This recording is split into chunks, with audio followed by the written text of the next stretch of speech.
Good morning, yo. So, sitting there again watching myself, watch some of my clips. And,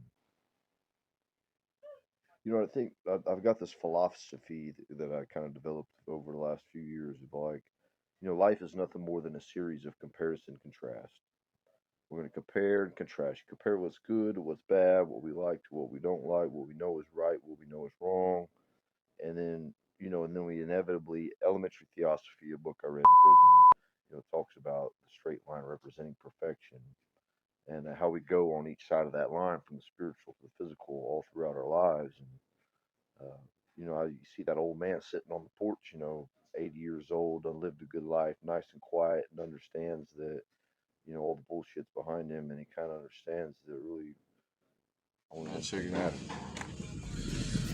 It's broad daylight, 2:30 in the afternoon, 1st of July. My state insurance kicks in today. Hooray! About to go over here and dig in this said dumpster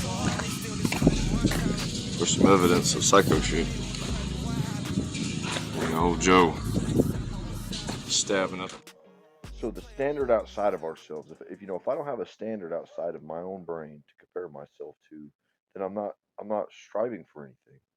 I'm just humdrum going through the motions, day to day, hoorah. And I think that's why including God and Christ into our lives is so important because it is that perfect standard outside of ourselves that we compare ourselves to.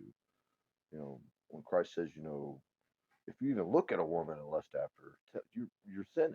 It's not even just having actual sex with her. It's like just looking at her that way shows the sin within, and shows how we all have sinful nature and why it's important, to compare what he says, like um, slapping your left cheek, if slaps you on your left cheek, turn the right cheek to him also.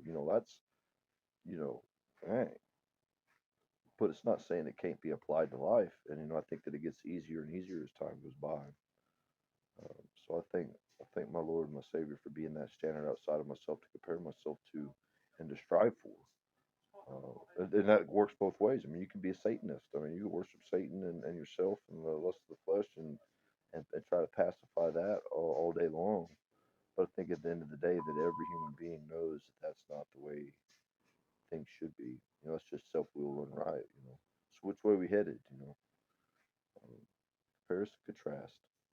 Love you guys, man. Want to know, Mad, on a Tuesday before Thanksgiving. Checking in, man. Love you guys. C Dub. Jesus.